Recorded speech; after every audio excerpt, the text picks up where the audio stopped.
Hi, and welcome to the Cybersecurity Q A series with Fixit Gateway Security. This week's episode makes it the 6th, and as usual, it comes with very amazing questions in cybersecurity. These questions, which we have brought to you today, spans across various fields of cybersecurity, commencing with signature keys, down to cloud computing, authentication, and more. And then we wrapped it up with questions on firewalling, port numbers, and the cloud. So without wasting much of your time, let's get straight to today's episode. Question number 1.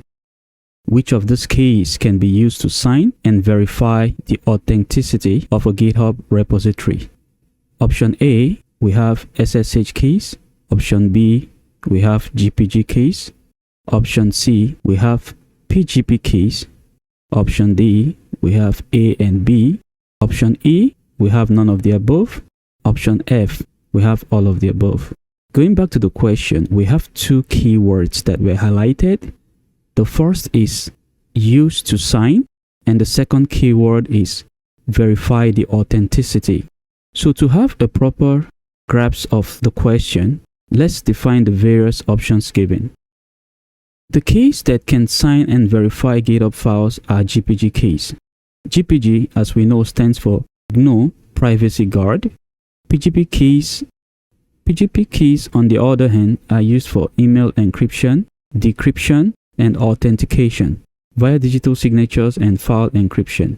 SSH keys are used for remote authentication and communication between two devices, one being the computer and the other one being the server, or a computer to a computer over an unsecured network.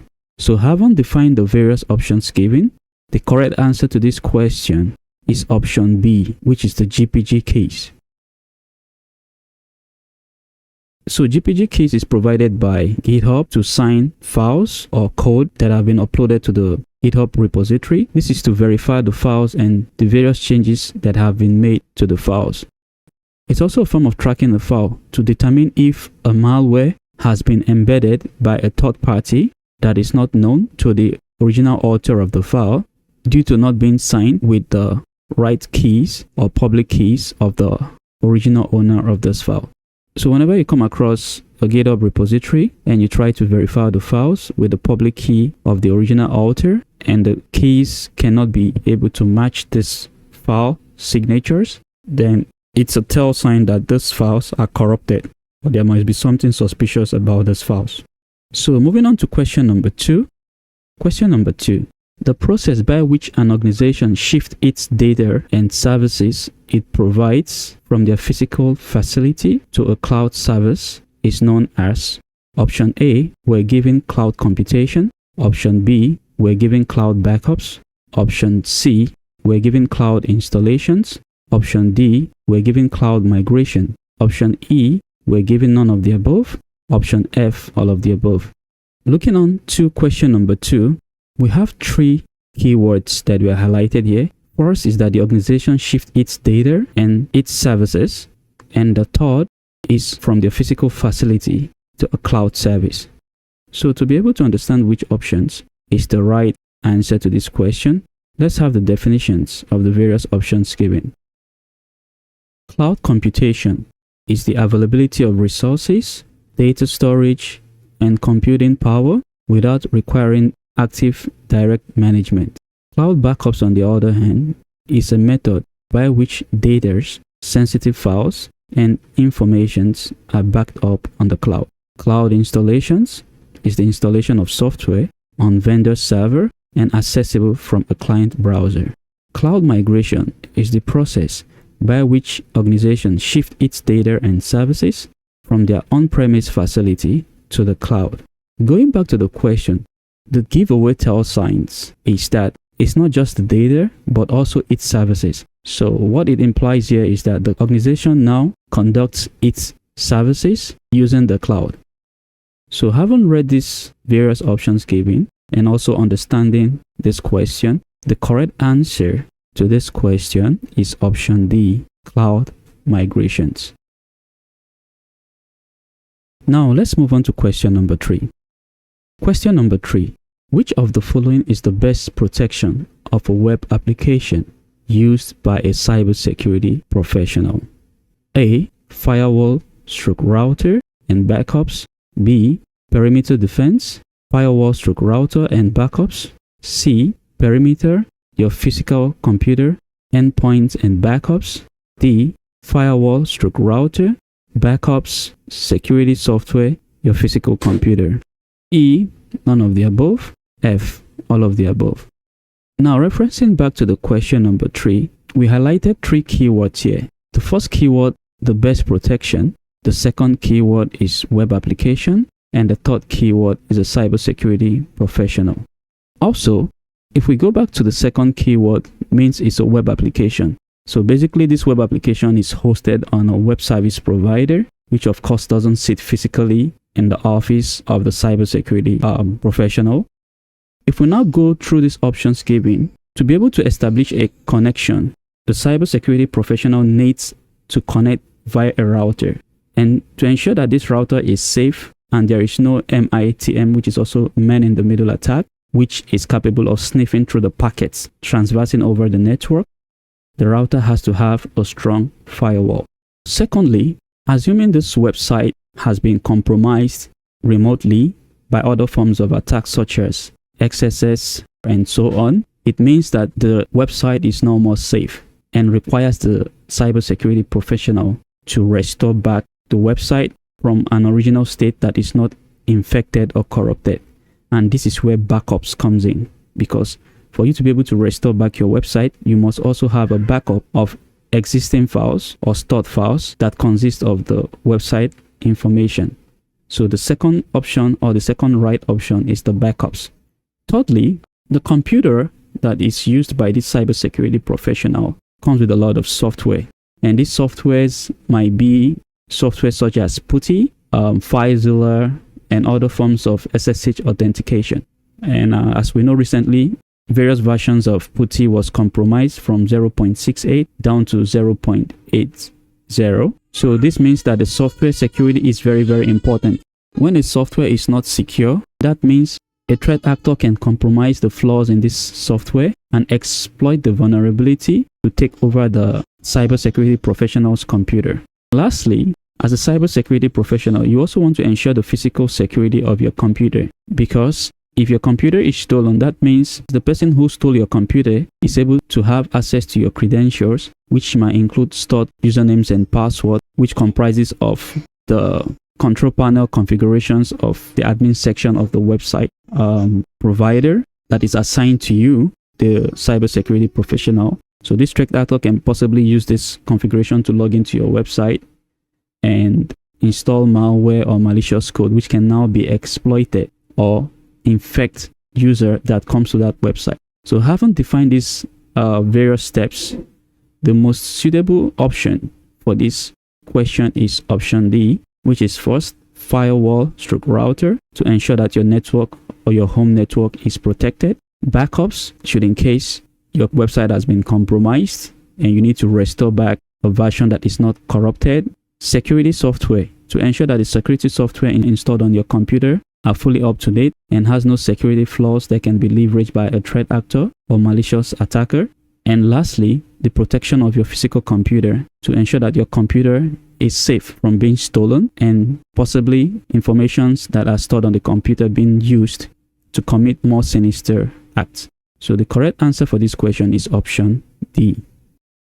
Firewall/router, backups, security software, and your physical computer. Moving on to question number 4. Question number 4. Which of these practices is best suitable in safeguarding your smart devices? A. Ensure all IT security risks of your IT devices are fixable. B.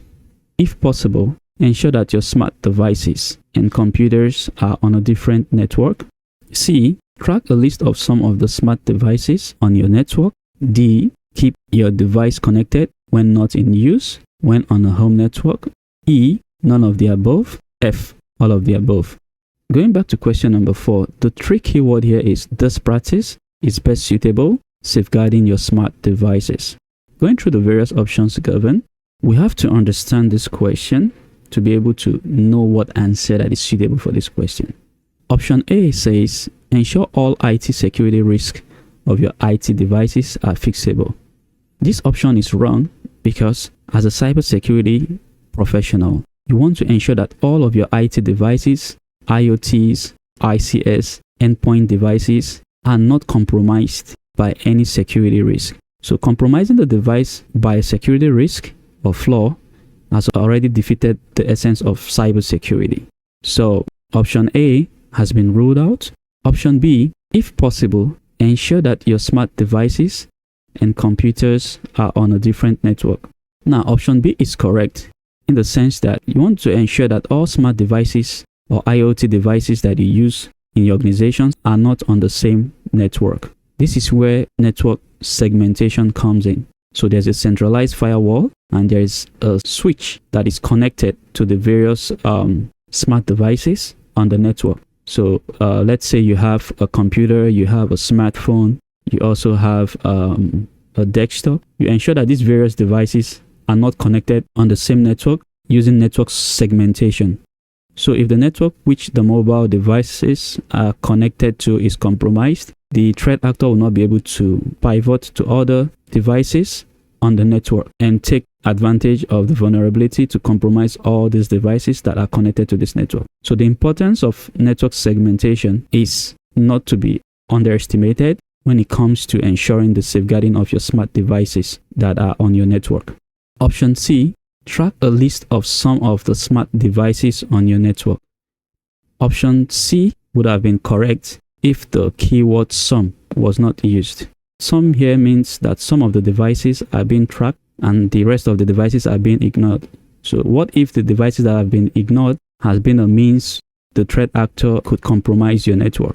This device is not being tracked. In the process of a security audit or documenting of evidence by the first incident responder, you will not be able to track the information of what devices that were compromised or used to perform this sinister attack on your network. So option C is wrong.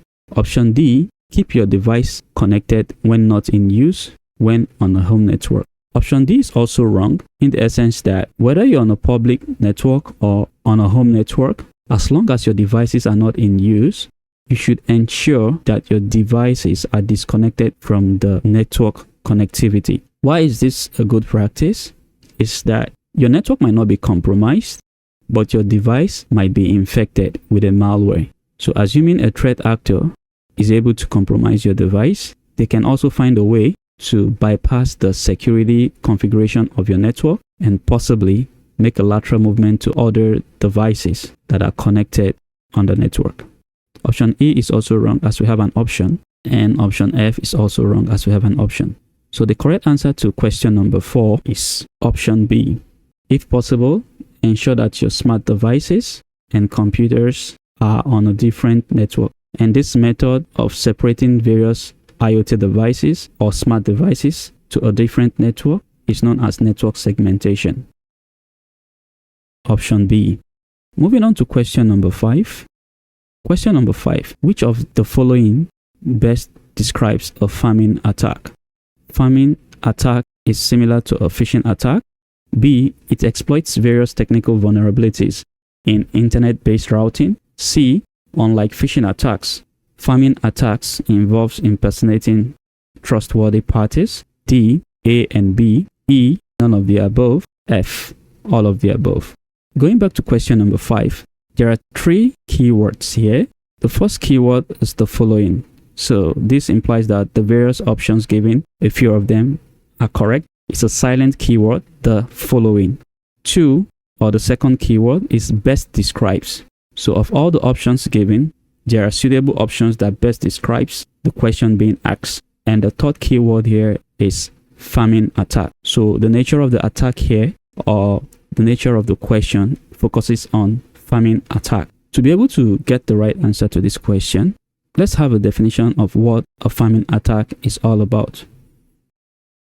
Pharming attack is similar to phishing attack. However, this type of attack exploits different technical vulnerabilities in internet-based routing. Just like phishing attack, pharming attack impersonates a trustworthy party that may legitimately make a request So the would-be victim to take some certain actions. Now going back to the options given, option A, pharming attack is similar to a phishing attack, is correct.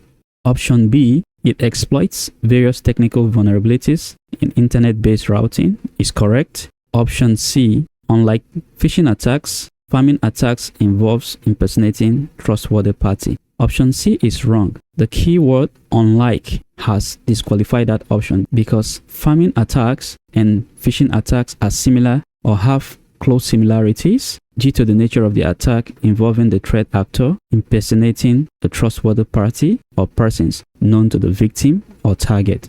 So the correct answer to this question is option A and B, which gives us option D. A and B. Also, pharming attack involves the threat actor injecting a malicious code that is capable of redirecting the victim to the attacker's cloned or illegitimate page.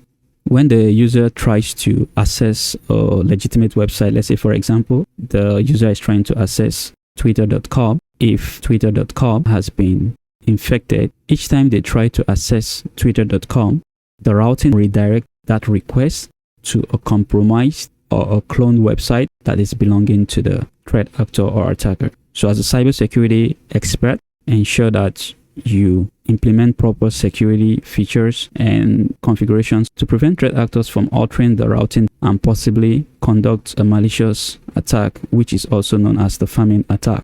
Moving on to question number 6. Question number 6. Which of the following are the best password policies? Option A, use easily guessable password by you or anyone else.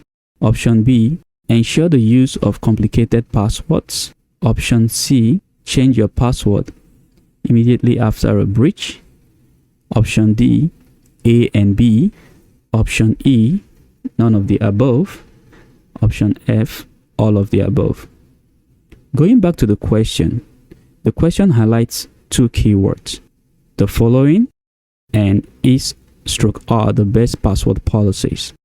A good password policy involves the user using characters or phrases that are not easily guessable by anyone else, and also ensure that these characters that are used, they can also remember them. So option A is invalid because the characters that were used is not just guessable by you, the user, but also anyone else, which possibly can be a threat actor. And once they are able to guess this password, they can be able to take over your account, which is also known as ATO or account takeover vulnerability. Option B, ensure the use of complicated password. It's also a bad practice because you do not want to use a password that is complicated that even you, the user who created the password, cannot be able to remember. This would also involve you, the owner, not being able to access your online digital account or mobile devices or any other forms of application or storage unit where this password has been used. Option C, change your password immediately after a breach. Option C is correct. Immediately after a breach has been reported, it's advisable to change your password as soon as possible. This is to ensure the safety of your credentials or password. If for no reason that the password exfiltrated comprises of your own password, changing the password immediately after this breach has been reported will also protect you from the threat actor using these credentials in gaining access to your online accounts. Option D is wrong as A and B are wrong. Option E is wrong and option F is wrong. So the correct answer to this question is option C. Change your password immediately after a breach has been reported. Moving on to question number 7. Which of the following authentication systems uses the unique part of a physical human as a form of identifier? Option A, hardware token authentication. Option B, app-based one-time password. Option C, USB authentication. Option D, biometrics authentication. Option E, none of the above. Option F, all of the above. Going back to the question, the two keywords here, the following, and the second keyword here are authentication system, uses the unique part of a physical human as a form of identifier. Now, In between these two keywords also, we have what we call a sub-keyword or a subset keyword, which is the unique part of a physical human and identifier. So basically, this is trying to let us know that the authentication system uses a unique part of a user of the systems to identify them. So to be able to have a grasp of the right answer to this question, let's define the various authentication systems. Hardware token authentication is a physical token or device that generates a one-time PIN in a few seconds. For instance, the physical token that is given to you by your bank, whereby if you press a series of buttons, a 6-pin number is generated after a series of seconds. So these pins can now then be used to authenticate or log into the app by providing the pins that were generated by this hardware token. App-based one-time password authentication requires a one-time PIN generated by your phone. So for example, we have the Microsoft Authentication app, we have the Google Authentication app. These are the two popular authentication apps out there, which involves the user creating an app-based one-time password by scanning a QR code, which is provided by the service provider or web application provider. Then this QR code, upon being signed, will provide a series of recovery keys. So these recovery keys are keys that you provide should in case you lose your authentication app to be able to gain access to your online account. And also this app has the capabilities of generating 6 unique digits. Each time you try to log in, you are requested or required to open this app and key in the 6 PIN or numbers that were generated by this app within a given time frame. USB authentication, on the other hand, involves the usage of a USB passkeys. This usually contains digital certificates for authentication. So in recent times, we know USB authentication form of system is now popular and has been implemented by various organizations such as Twitter, which is now known as X, and other bank service provider. However, the limitations of the USB authentication system that you want to ensure that the USB is protected. Should in case it's been infected with a malware or a virus, that means the USB authentication system will be corrupted, thereby limiting you or denying you access to log in into the web service provider or web application that you used this USB authentication system on. Biometrics authentication, on the other hand, uses the unique part of a human as a form of identifier. This part can be your fingerprint, your retina, which is your eye, can even be your entire face. As we know, Apple in recent time has implemented facial recognition, whereby with your facial recognition, you can be able to log into your mobile devices. Your new Apple MacBook Pro also has that feature as well.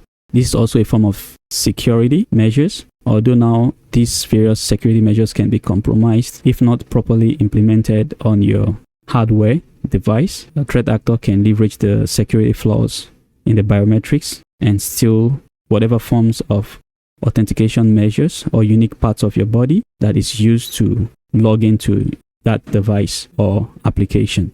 So having defined the various options, the correct answer to this question is option D, which is biometrics authentication, as this form of authentication uses the unique part of a physical human as a form of identification. Moving on to question number 8. Question number 8. What type of firewall sits between the protected network and the network being protected from? Option A, packet filters firewall. Option B, stateful inspection firewall. Option C, application proxy firewall. Option D, A, B, and C. Option E, none of the above. Option F, all of the above. Going back to question number 8, the 3 keywords here is a type of firewall, and the second keyword here that sits between the protected network, and the last keyword or the third keyword is network being protected from. So to be able to have the right answer for the question being asked, we have to define or understand the various types of firewalls by defining these types of firewalls in the options given. Packet filter firewall. This type of firewall filters packet based on both the source IP address and port number and the destination IP address and port number. Stateful inspection firewall, on the other hand, functions like a packet filter firewall. However, a stateful firewall has a more enhanced functionality by monitoring the state of the communication. So basically how this works is that for a stateful inspection firewall, if there's an incoming communication, the firewall will open the port that is responsible for that communication. And if the communication has been terminated, the firewall closes that port. So stateful in the sense that, okay, when computer A is trying to communicate with computer B on the network, once the computer A is recognized by the firewall, it opens the port and say, okay, you're free to communicate with computer B. And after computer A is done communicating with computer B, it does not keep the port open. It closes that port of communication so that this port cannot be leveraged by any threat actor or malicious actor that tries to exploit a vulnerability or weakness discovered on the network. Application proxy firewall, on the other hand, provides the most secure access you have in a security gateway. It sits between the protected network and the network that is being protected from. So having defined these various options given, the correct answer to this question is option C, application proxy firewall.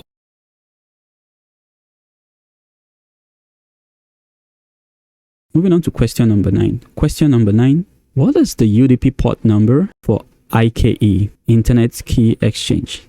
Option A, 514. Option B, 123. Option C, 1719. Option D, A and B. Option E, none of the above. Option F, all of the above. Going back to question number 9, the two keyword here is UDP port number and the Internet Key Exchange. So let's have a definition of what the Internet Key Exchange is all about and possibly understand what port number is used by the Internet Key Exchange protocol. The Internet Key Exchange protocol, known as the IKE, is a protocol used in negotiating key exchange and authenticating of the negotiating system in a virtual private network. It utilizes the UDP, user datagram protocol, and uses the port number 500 to establish this communication. So basically, the IKE is known to be a protocol used to communicate between two devices. One has to do with the virtual private network computer, and the other has to do with the user who is trying to establish a connection via the virtual private network. And it also uses the UDP protocol and runs on the port number 500. The port number 514 is used by the syslog, and port number 1719 is used by the H323, which is a protocol that provides the VoIP or telephony services, while port number 123 is used by the NTP, which stands for Network Time Protocol. So having defined the various port numbers and understanding what IKE, which is the Internet Key Exchange Protocol, is all about, the correct answer to this question is option E, none of the above, as IKE is a protocol that uses the port number 500, and port 500 is not given in the options provided. Okay, now moving on to the last question for today. Question number 10. Which of the following best describes a hybrid cloud? Option A, a cloud that can morph into various clouds. Option B, a hybrid cloud is provided by both organization and the cloud vendor. Option C, a hybrid cloud is a combination of both on-premise cloud and cloud services. Option D, B and C. Option E, none of the above. Option F, all of the above. So the final question for today, we have to deal with only one keyword, and that is what best describes a hybrid cloud. So to be able to answer this question, let's have a definition of what a hybrid cloud is all about. A hybrid cloud is a combination of both on-premise cloud and cloud services. The on-premise cloud is the responsibility of the organization that owns the cloud or the on-premise cloud, and the cloud services, which can either be a public, private cloud, and more, are provided by the cloud vendor. So having understood what a hybrid cloud is all about, option A, a cloud that can morph into a various cloud, is wrong.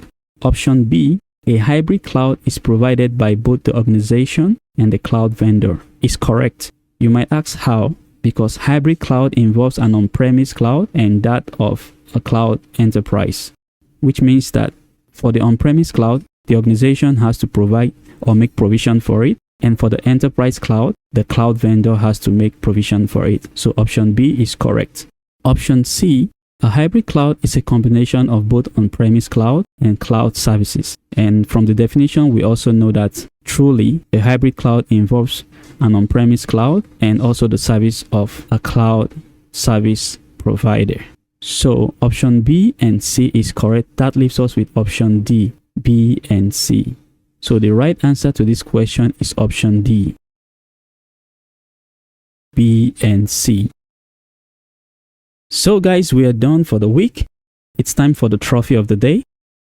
If you scored 10 over 10 for this week's episode, congratulations. You won a gold trophy, and that's good.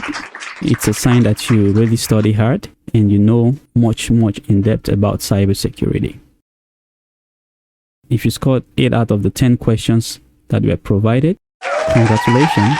It means you won a silver trophy and you're also a hard-working candidate. And if you scored 7 out of 10 questions, congratulations, you get yourself a bronze medal, and that shows how hardworking you are as well to be able to have come this far with your answers. And for those who never won any of this trophy for the week, congratulations as well. The most important thing about Cybersecurity Q A is that you try, and not just trying, understanding how to navigate or breaking down this question is more important than having the scores, because the moment you understand the concept of how to break down these questions, then possibly scoring a high number or having a high mark whenever you're practicing these questions on your own private time will definitely be something that is achievable. So we have finally come to an end of today's episode, and we hope you learned something new. If there are other ways you think we can make this content better, kindly leave your comments below in the comment sections, and we'll definitely look into the suggestion that you provided and possibly review them and implement them on our subsequent episodes. Also, do not forget to give the goodies, which are the likes, by tapping that thumbs up button, subscribe by also hitting that subscribe button, and turn on the notification bell to get notified when the next episode drops. Thank you for watching, and we hope to see you next week on another episode of the Cybersecurity Q&A series with Fix Security. Bye for now.